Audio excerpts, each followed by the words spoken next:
Okay everyone, welcome back to the R44 YouTube channel and welcome back to the shop car, which is the R44 X4M. Quite commonly a talking point on the X4, on the X3 platform, which is surprisingly the ride quality. Now for a SUV, which yes, I understand it's an X4M, but the ride quality is so harsh, I can't even describe to you. Now there are quite a lot of factors to the ride quality of your car, and for us it's the X4M, which is going to be your tyres, it's going to be your wheel setup, as well as the suspension and the wheel alignment geometry. But before that, it has been a while since we updated you on the X4M, so what have we been doing? Now as you can see, the main difference is going to be that we have refurbed the wheels. No, we haven't got new tyres for them yet, they are turning up, but we have refurbed the wheels, so they are nice and clean. And we've gone with the satin black vibe, which I actually really like with the grey, and you've got the black trims, so it just made sense going with black.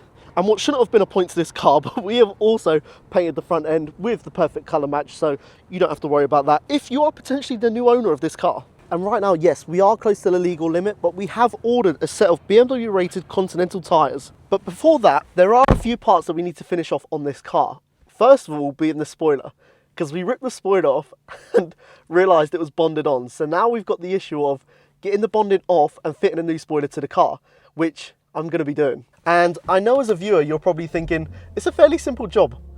I'm not a mechanic. And when it comes to touching cars, I often get it wrong. We're going to go back to the workshop now and we're going to fit the spoiler. Okay, we are back in the workshop. I believe what I have is the correct spoiler. This is even like a PSA that, again, I'm not a mechanic and that anything that is damaged is down to R44 and not me. I'm just going to say that just first of all. Look at this. Look at the carbon. This is going to finish it off nicely. So, yeah, we've got to address this issue now of the, I don't even know what they tried to fit it on with. This is not an approved method by R44. We give you good quality double-sided tape. You're asking for problems with this.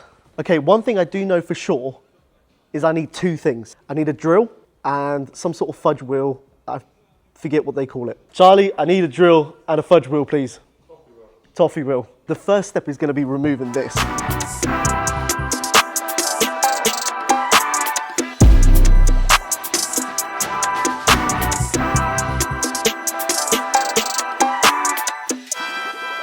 Before anybody mentions, this is because it's a shop car, not because it's a customer's car, so I have free reign with this, so I get to have fun. Okay, so we have taken the bonding off, which was a job in itself. Now we've polished the tailgate so that we've got rid of all the residue, and now we are ready to fit the spoiler, which is down here. I'm going to get now, and I'm going to give you some tips now on how to fit this as easy as possible if you're doing it on your own. Now, what you're going to do with the longest parts of the tape is you're only going to take them off about 10 centimeters. That's so that they hold on the tailgate, but they're not stuck on. So you can still take it off if it's not aligned correct. And then once it's on, I'll obviously show you later in the video. Once it's on and you've got the little tags hanging out, you can just take the tag straight off while it's lined up properly. And that's it. So we're gonna take this off here. We're gonna take a little tag off here. And we're gonna take it about that much, just so it's sort of hanging on the outside. Not too much, but enough so that we can line it on and it can hold. I'm feeling that up, feels about there. We're going to hold it like this and we're going to check it out from a distance. No. He said no. See, and that's why you can take it off. See, that's why you've got to do this. So now that I'm happy with the alignment and it's holding, I can now take the rest of the tape off. That's how easy it is. Yeah, because off on. Yeah. There we go. Now we're going to take it off. Just like this. Look at that. How satisfying is this? Yes. Just like that. Oh. Look at the way it finishes off the tailgate.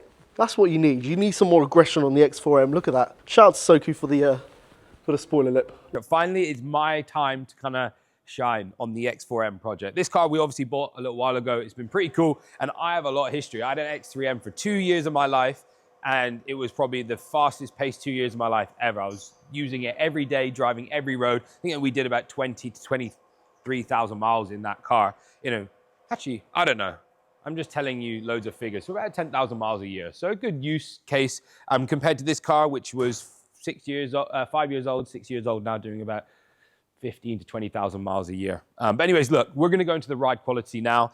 This car is dropped on H&Rs at the moment and on tires that don't have a lot of tread. So tread, not thread. We should do a rear-wheel drive transformer and then do some donuts and then rinse out the tires and then change it. So that was what we'd normally do. Have a look, we've got some cool stuff here at R44, so make sure you know what we're up to. We've got a cool Stage 2 Plus build with a full CSF going down over here, and this is the OG M3 Touring. So yeah, it's touring day and week here at R44. Anyways, look, let's get into it. Today we're installing some ALS kits from AST, so they're gonna be adjustable suspension, and the reason that we're changing them is that this car's on H&Rs at the moment. The ride height, I think, is perfect for this platform, but the suspension's been on the car for some time. I've never actually ran the ALS kit on an X3M or X4M, but the people that I've spoken to and the cars that I've kind of been around, they drive amazing. I've got the same suspension on our M5, which again is a very similar ride quality to the X3M, X4M platform, and AST was able just to kind of just mellow it out. So it's a little bit more, less crashy. You can only do so much. You know, when you start thinking about suspension, you've got the standard springs, super easy to install. You get the fixed ride height. ALS kit, we can change the suspension. We can dial the ride height exactly as we want. And then you can go over to a coilover. Like this car right here with a KW V4. It'd feel that good. KW V4 on this would be able to like dial it in exactly as you would. I think it would drive quite nice, but it's really nice to maintain that EDC because like today on the M5, the UK roads are really, really hard to drive. So I've just been driving around in comfort with the ALS kit. Absolutely perfect for daily driving. So anyways, look, let's get into it now. These tires are going today. So in this video, you're gonna be locked in. You're gonna see us install the suspension. We're gonna go to Sambo's Tires, which is the North London company that supplies tires. We bought a full set of Continental Contact Set 6s, I think, which are a really cool tire. We've done some research. It's an OEM tire. At the end of the day, look, we bought this car at auction. We bought the set of ALS kits. We've got the set of tires. We brand new, refurbed these. Get in the comments, are you a gloss matte or a matte black kind of guy? Because I'm not gonna lie, I'm a matte black kind of guy. So it's nice to do this combo. This is the OG combo I did on my X3M. And it's obviously got the BIMX spacers already. So we're gonna leave the spacers. And yeah, look, let's talk through the suspension. Let's get the car up in the air, the wheels off. Let's start changing it around. I'll show you guys briefly how it's done. And then we'll get to the tire shop, and then we're going for an alignment because we are going to get this ride quality to something that you can daily, every day, for really, it's going to cost us, what, about £2,200 in total, including the alignment, tires, and suspension. So yeah, pretty good value when you're buying the car for about 28K. But yeah, we're going to get this. This is up for sale now, 28,444, inclusive of all the brand new mods, as well as the paddle shifters, which if you want to fit paddle shifters on your X3M, X4M, it's in the link. All right, let's talk you through the product that we have. AST ALS kit, probably the go-to suspension if you have that extra bit of value or money in your pocket, and I think it is well worth it. So let's run you through the front springs. So these are the front springs. They're slightly bigger. They've got a nice flat surface because they go on to these like that. I'm pretty sure this is the front. I've never actually installed them before, but I've done height adjustable and X series cars, standard stuff, and we run these on majority of our cars here. You put your OEM top kind of boot on, the bearing, and then the stock top mount. So you know a top mount adjustment. All you're doing is you're installing this adjuster onto the stock suspension. So you're pretty much getting a coilover, but utilizing that great BMW OEM damper, which has done a few miles. So probably I'd say bang 15, 20,000 more miles on this car. Put new dampers, maintain the suspension. You're going to get the perfect ride quality on a car that's done maybe 130,000 miles, which I think is pretty cool. And then yeah, you've got the rear adjuster. I'm pretty sure this is the rear. And then again, a more kind of longer shaped spring because of the weight that goes into the rear and just the way the rear suspension is. So yeah, super nice. But let's go into more of the details when we compare the suspension. But yeah, look, I think this is the good value for money kit. I think it's a good way to adjust your suspension. If you're looking to change the wheels, you know, run G80 rears or something like that, you can do some really cool stuff on these X3s and X4s. So yeah, let's do it. Let's get going.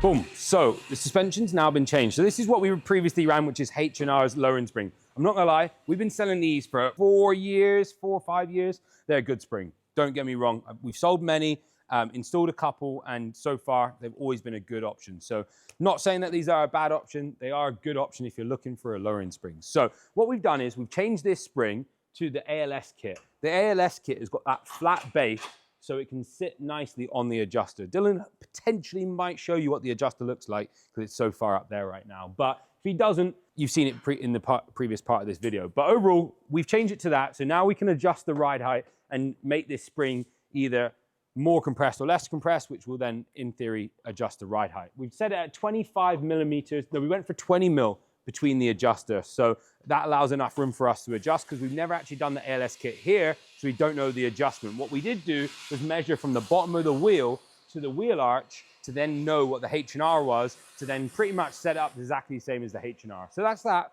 pretty much. Install, pretty good. This is a 115,000 mile old car, so it was quite hard to split the hub to pull the strut out. So we went for option 2. That's option 1, it's quite quickly, pull it all out, take it apart, put it back together. What we did was drop the top nut out, rake the suspension out, just take these this bolt here out. Because we're doing the alignment again, it's okay. We'll torque it all back up, fine. But long story short, we pulled the suspension out, took the assembly off, cleaned everything, put it all back together, put it back in. It's exactly the same way we would do a G80. We just did it on here. And on the rear, we pulled the full shock out from the boot or the trunk, dropped it, took the assembly apart and put it back together. The best thing about these X series and the G90 series is that you don't have to smash anything off. If it was a G80 or 1-4 series, you do have to use a press to press off the kind of collar that the suspension spring sits on. So a little bit more mechanical on the 1-4 series, but on these cars, nice and easy. So pretty much what we're gonna do now, start buttoning everything up. We've got Charlie torquing things on that side. We're gonna get the wheels back on, lower it down, see what the ride height is. We might make some final adjustments on that collar. We'll then drive it.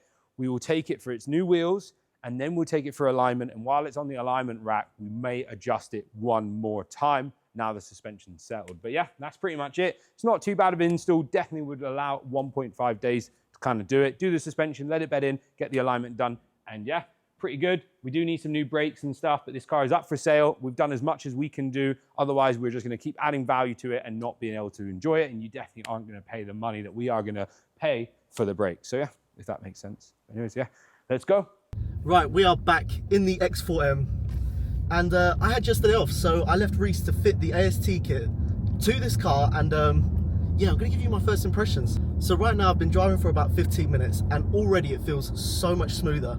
Right now we are on the way to Sambo's to get some new tyres, to get some Continentals, because as you'll see in this video, this car could potentially be up for sale, and if it's not, get your first dibs on it already because it will be up for sale. So I believe the workshop set this to slightly lower than standard, but that is the pros of having adjustable suspension. If you do want to set it higher or lower, you can do that, as well as giving it a nice OEM feel. Coincidentally, just as we're on the way to Sambo's, we have a flat. I'm reading in the back right tyre, we've got about 20 PSI, so I'm hoping it's going to get us there. This car is just full of surprises, but the other surprise I wasn't expecting, this tracking needs work. If I hold this steering wheel straight, I'm going to oncoming traffic. This is not good. So, first of all, we need the tyres. We're going to get brand new Continentals at Sambo's right now, and then we're going to go to Geo by Luke and get this car, yeah, just aiming straight because we need to get this sorted.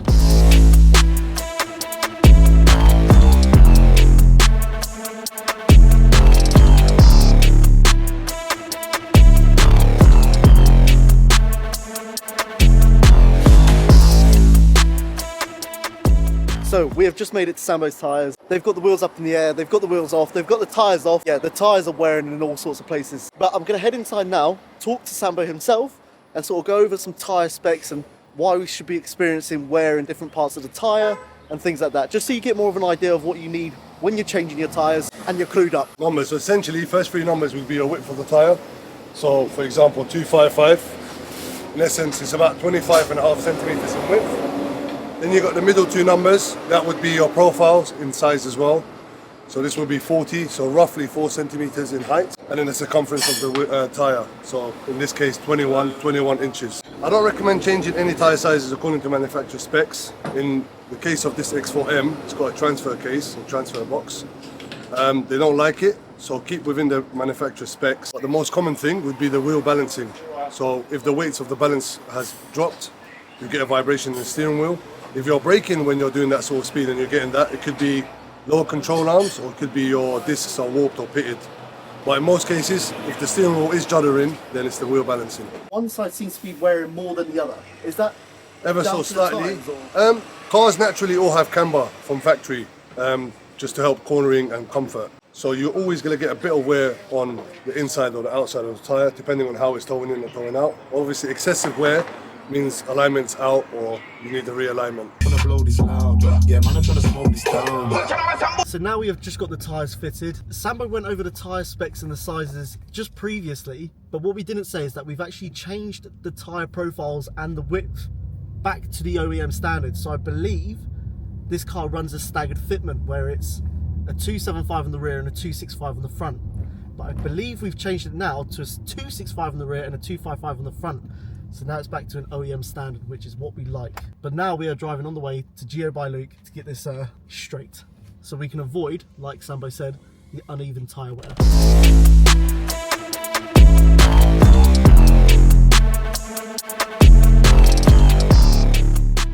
Go over to the specialist Luke, and he's going to talk more in depth about the angles and everything and the terminology when people are talking about cambers and casters and toes, and he'll know the most. So once he's done with the car, we'll go over to him, talk about the caster and all these terminologies that you hear when getting your wheel alignment done. Okay, so the setup we've gone for on this one is just maximum tyre longevity, making sure that the car just drives nice and straight. So just the OEM plus setup really. Let's start with the track. So with the track setup, it's all camber, toe out, toe in, you know, even corner weight in. We can balance the car right out. Fast road will be adding a little bit more camber than your normal alignment, and a smidge of toe out and toe in here or there. And then just the OEM setup like this would be trying to get the cambers and the toe in the factory position. Camber helps the car go around the bend, puts more weight onto the inner sidewall, allowing you to get more grip. Toe out at the front, let's just say for instance, helps the car turn in sharper, creates a little bit of oversteer at the back. Vice versa, if you do it in or out, it creates understeer and stuff like that. And then car start, having good amount of car start brings the steering wheel back to you in a nicer way, so it self-centers. So yeah, it makes it feel a lot better when you can run like a fair amount of caster. So camber, which is like that. Right. You've got caster, which brings the lower hub like this. Right, the shock pivots back, that's caster. Toe, neutral, toe out, toe in. Right, so we have now completed the wheel alignment. Yeah, it's quite interesting to know that when your car goes on the wheel alignment, what's actually going on with the angles of the wheels and things like that. But obviously, like I said, we've gone with like an OEM standard sort of. We know we're selling the car, so we don't want to go with any sort of fast road setup. So but honestly, like now this is done. This drives honestly completely different as to when we got the car. Drives like butter. So we're going to head back to the workshop now, give you a bit more information on what you need to do to the car to get rid of that horrible OEM ride quality. So that is the X4M complete and dialed in. The ride quality is nowhere near what it was from the factory, from OEM. So we've sorted the ride quality out. It's going to ride so much better for the new owner. But if you have enjoyed this video, like, subscribe, do all of that, and we'll see you on the next one.